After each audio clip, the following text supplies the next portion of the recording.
नमस्ते बच्चों, कक्षा 10वीं में आप सभी का स्वागत है।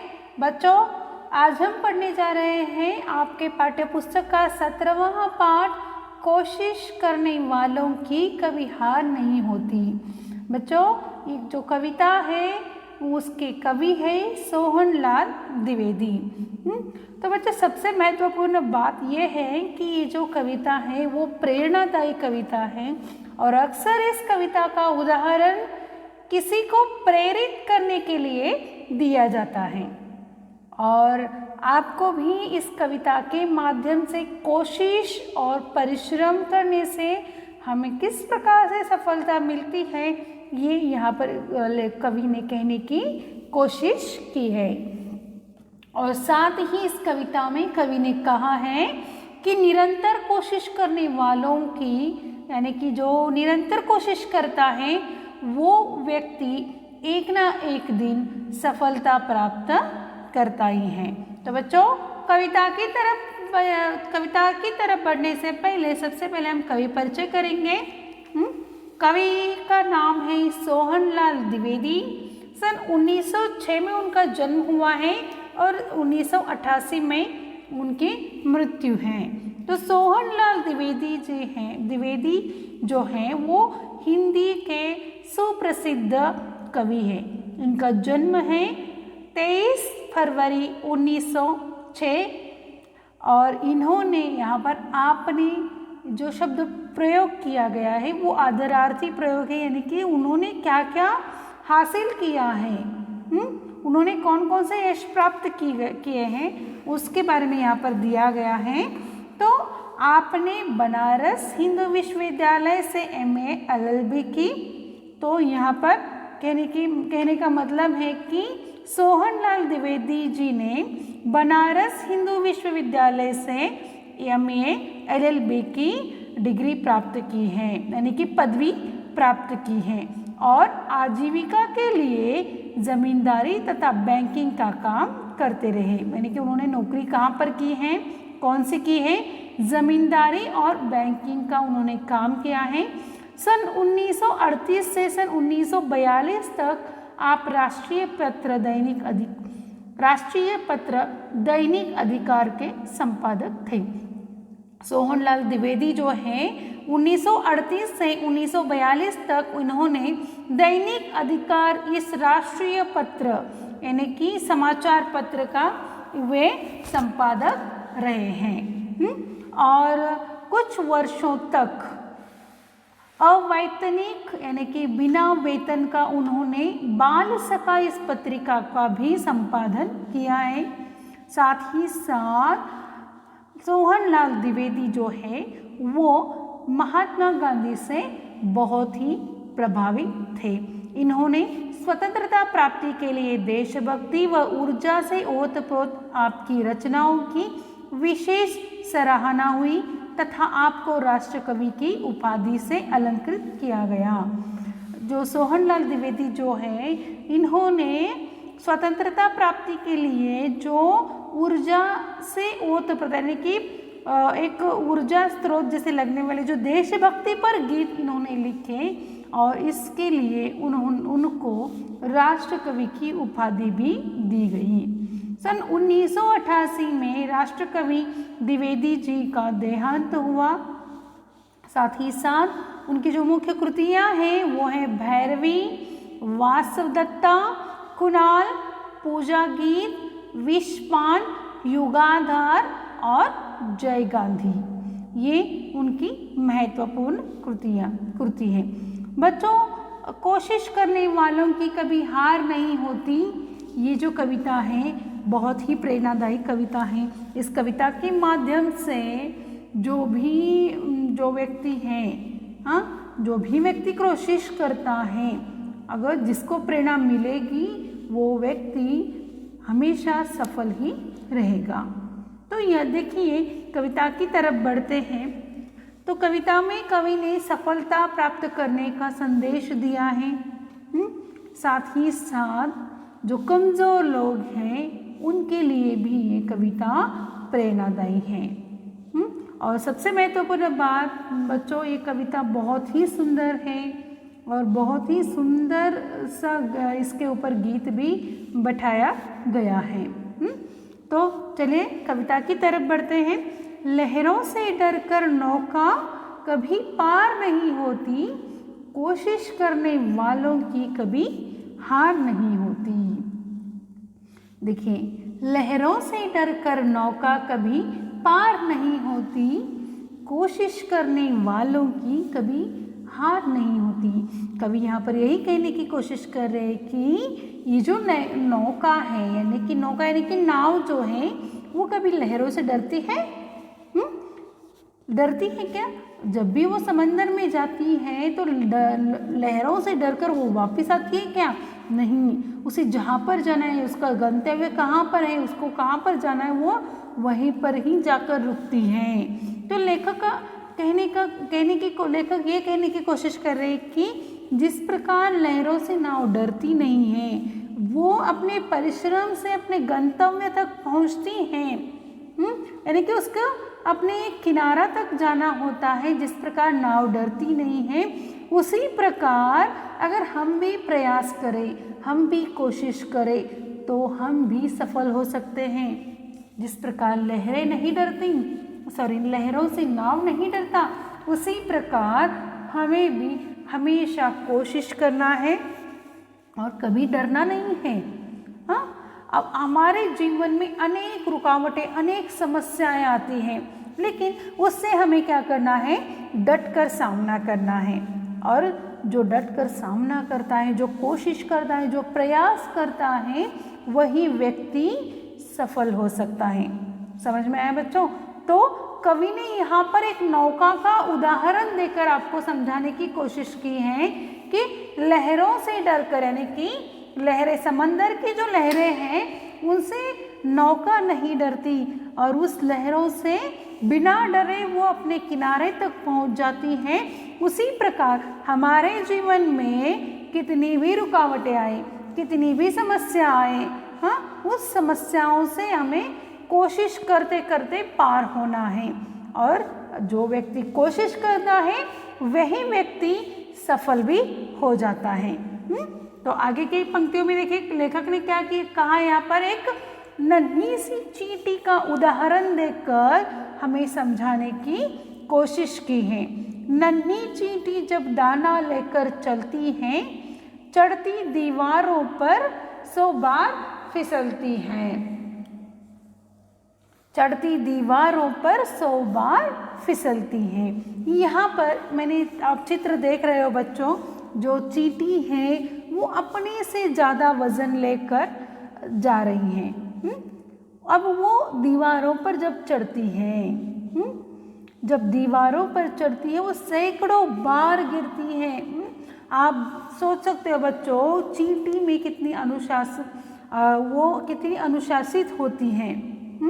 अपने अगर देख सकते हो कि जब भी वो दीवारों पर चढ़ती हो तो एक ही लाइन में जाती है। अगर उसका लाइन को आप लाइन को तोड़ दो, लेकिन फिर भी वो नहीं रखती, तो वो फिर से उसी लाइन में से आगे बढ़ने की कोशिश करती है। हर बार कोशिश करती है, गिरती है, फिसलती है, लेकिन वो अपना जो लक्ष्य है उसी लक्ष्य की तरफ वो बढ़ती है। 100 बार, सैकड़ों बार वो फिसलती है, लेकिन क्या करती हैं? आगे बढ़ती है, कोशिश करती हैं। उसके मन में ये विश्वास होता है कि आखिर मैं सफल ज़रूर हो जाऊंगी। उसका यह विश्वास उसको साहस प्रदान करता है बच्चों। तो ये देखिए, आप यहाँ पर आप चित्र देख सकते हो, जो चींटी है, नन्ही सी चींटी, कितना सा बड़ा एक यहाँ पर मतलब ये इमेजिन किया हुआ एक चित्र है। जो बूंद है पानी की बूंद को वो उठा नहीं सकती, तो अब समझो आप वो अपने से ज़्यादा वज़न को उठा रही हैं और वो लेकर जा रही है। एक नन्ही सी चींटी जब दाना लेकर चलती हैं, चढ़ती दीवारों पर 100 बार फिसलती हैं, लेकिन फिर भी वो क्या होती हैं? विश्वास रगों में साहस भरता है। मन का विश्वास रगों में साहस भरता है। चढ़कर गिरना, गिरकर चढ़ना न अखरता है। मन का विश्वास रगों में साहस भरता है, चढ़कर गिरना गिरकर चढ़ना न अखरता है। देखो उसके मन में आखिर वो सफल हो ही जाएगी, ये विश्वास उसके मन में होता है। एक नन्ही सी चींटी इतना काम कर सकती है तो हमारे जैसे इंसान क्यों नहीं कर सकते? तो उसके मन में जो साहस आता है, उसके मन में जो साहस आता है वो कहाँ से आता है? उसका दृढ़ विश्वास, उसकी इच्छा शक्ति से वो आगे बढ़ती है, बार बार गिरती है, बार बार वो चढ़ती है, लेकिन गिरकर फिर से वो फिसलती है, लेकिन फिर भी वो क्या करती है? चढ़ती है, अकड़ती नहीं है। इसी वो गिरकर चढ़ने से उसके मन में एक अलग सा ही साहस निर्माण होता है। आखिर उसकी मेहनत बेकार नहीं होती, कोशिश करने वालों की कभी हार नहीं होती। अंत में क्या हो जाता है? उसकी मेहनत कभी बेकार नहीं जाती, वो जहाँ जाना चाहती है वहाँ पहुँचकर ही रहती है। जो भी उसका खाना है, जो भी उसका दाना है वो लेकर जाती है, तब वो डरती नहीं है, बार बार फिसलती है, लेकिन वो लेकर ही जाती है, क्योंकि वो कोशिश कर रही है और वो कोशिश हमें भी करनी चाहिए, है ना बच्चों? तो इस कविता को आपके पाठ्य पुस्तक में देने का उद्देश्य क्या है?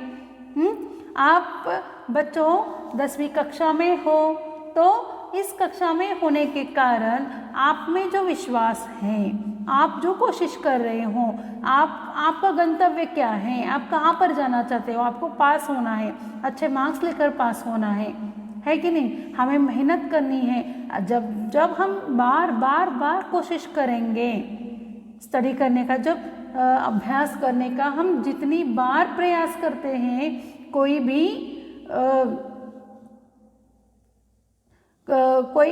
सब्जेक्ट का हो, कोई भी मतलब जो भी हो, आप जो कोशिश करते हो तो आपकी मेहनत बेकार नहीं हो सकती। समझ में आया बच्चों? आगे देखिए, उसी तरह हम सोच सकते हैं कि उसी तरह जो मनुष्य हैं, जो आप हो, हम हैं, कठिन परिश्रम हमें करना चाहिए और हमें तभी सफलता मिल सकती है।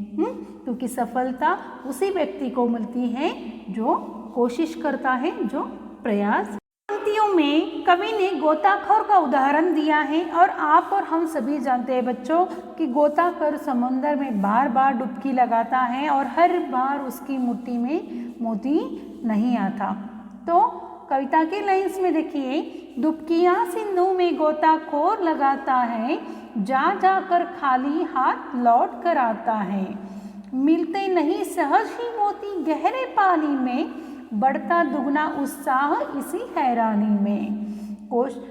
मुट्ठी उसकी खाली हर बार नहीं होती, कोशिश करने वालों की कभी हार नहीं होती। तो बच्चों आप यहाँ पर देख सकते हो कि कवि क्या कह रहे हैं कि ये जो गोताखोर है समंदर में, सिंधु यानी कि समुंदर, उस समंदर में वो बार बार गोता लगाता है, बार बार कोशिश करता है, लेकिन हर कोशिशों में उसे मोती मिल ही पाए, ऐसा इतना ही हो सकता। लेकिन वो जो गोताखोर है, जब भी दूसरी बार गोता लगाता है, जब भी दूसरी बार डुबकी लगाता है, तो वो बड़ी दुगनी उत्साह से डुबकी लगाता है, क्योंकि उसको आशा होती है कि मुझे अगली बार मोती मिलेगा ही। समझ में आ रहा है बच्चों? मतलब उसकी जो कोशिश होती है, उसका जो उत्साह होता है, उसको हमें ध्यान में लाना चाहिए कि ये जो गोताखोर है वो बार बार मोती के लिए डुबकी लगाता है और हर बार उसकी मुट्ठी खाली ही रहेगी, ऐसा तो नहीं हो सकता। उसकी जो तीव्र इच्छा शक्ति होती है, मोती लाने की जो इच्छा शक्ति होती है, उसी इच्छा शक्ति के कारण उसका उत्साह जो है वो दुगना हो जाता है और हर बार प्रयास करने से क्या हो जाता है, वो सफल हो जाता है। अगर हमारे साथ भी, अगर हमारे भी तीव्र इच्छा शक्ति हमारे पास हो, तो हमारे मन अगर हमारा भी मन हो तो हम भी कुछ भी सफल कर सकते हैं। समझ में आ रहा है बच्चों? लेखक ने यहाँ पर चींटी और गोताखोर का उदाहरण देकर हमें बार बार प्रयास करने के लिए कहाँ है। अगर हम बार बार प्रयास करते हैं तो हम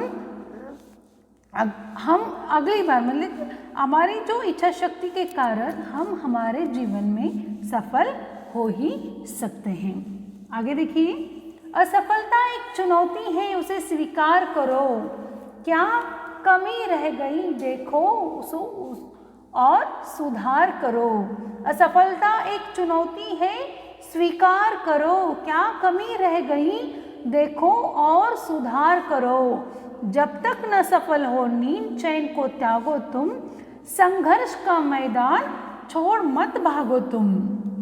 कुछ किए बिना ही जय जयकार नहीं होती, कोशिश करने वालों की कभी हार नहीं होती। देखिए, कभी आगे की पंक्तियों में हमें जीवन में आई असफलता को हमें किस प्रकार झेलना चाहिए, हमारे जीवन में आई असफलता को हमें किस प्रकार झेलना चाहिए, किस तरह से उसका सामना करना चाहिए, इसका संदेश इस पंक्तियों के माध्यम से हमें मिलता है। ये जो पंक्तियाँ बच्चों ये परीक्षा की दृष्टि से भी बहुत ही महत्वपूर्ण है। 4 मार्क्स के लिए इसके ऊपर प्रश्न आता है। तो इस पंक्तियों के माध्यम से कवि ने असफलता को हमें किस प्रकार झेलना है, उसके माध्यम से हमें उसमें कितना सुधार लाना है, तो ये कहने की उन्होंने कोशिश की है। तो असफलता एक चुनौती है, स्वीकार करो। जब भी हम असफल होते हैं तो हमें अपने अंदर झांकना चाहिए। मैं असफल हुआ हूँ तो हमें उस बात को वहीं पर छोड़ देना चाहिए क्या? नहीं ना, हमें आगे बढ़ना चाहिए। क्या कमी रह गई देखो सुधार करो। हमारे प्रयासों में, हमारे कोशिशों में क्या कमी रह गई, ऐसा कारण क्या रहा है कि मैं असफल रहा, उस कारण को ढूंढो, उस कमियों पर विचार करो। समझ में आ रहा है? जो मैं असफल क्यों रहा, मुझे मार्क्स क्यों, आप सिर्फ इसी पर ध्यान दो कि आप 10वीं कक्षा में हो, आपको एग्ज़ाम क्लियर करना है, आपके अच्छे मार्क्स आने हैं। तो उससे पहले भी आपके कक्षा में बहुत बार एग्ज़ाम होते हैं, बहुत बार परीक्षा ली जाती है और उसी परीक्षा में आपको कम मार्क्स आते हैं। तो वो कम मार्क्स आपको किस वजह से आए, आप कहाँ पर कम पड़ गए, इसको ढूंढना है। इसी प्रकार हमारे जीवन में भी ऐसे बहुत सारे चुनौतियाँ आती हैं और वहाँ पर हम असफल हो जाते हैं, और वो चुनौती के लिए हम असफल हो गए ना, और वो कौन सा कारण है, असफल होने का कौन सा कारण है, उसे ढूंढना चाहिए।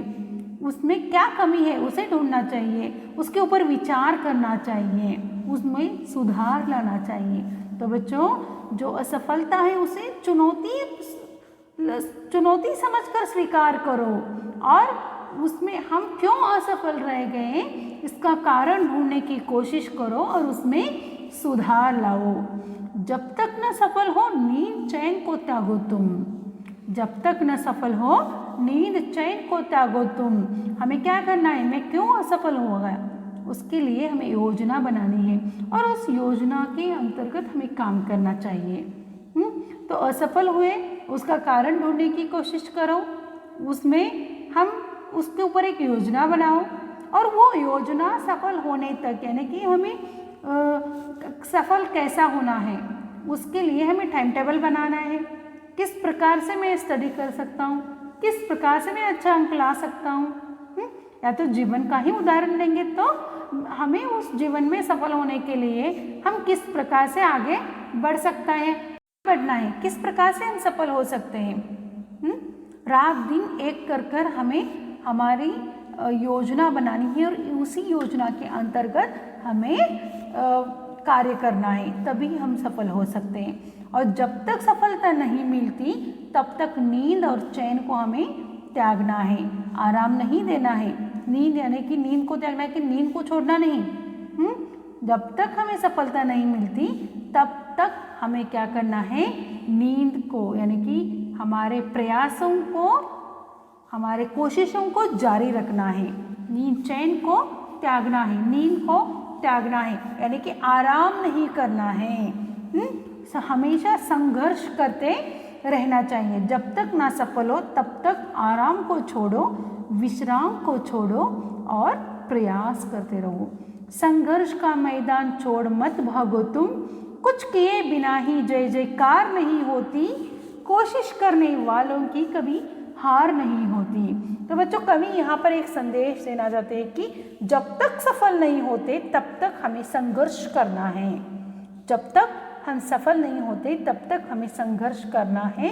हमें संघर्ष का मैदान छोड़ना नहीं, क्योंकि कुछ किए बिना ही जय जयकार नहीं होती। बिना परिश्रम के किसी की भी जय जयकार नहीं होती, और नहीं भी हुई है, उसको कठिन परिश्रम करना ही पड़ता है। यानी कि जो भी व्यक्ति प्रयास करता है, जो भी व्यक्ति कोशिश करता है, वो व्यक्ति आखिर में सफल होता ही है। तो बच्चों आशा करती हूँ कि आपको ये कविता समझ में आई होगी। अगले क्लास में हम एक नए पाठ के साथ आएंगे। तब तक के लिए धन्यवाद।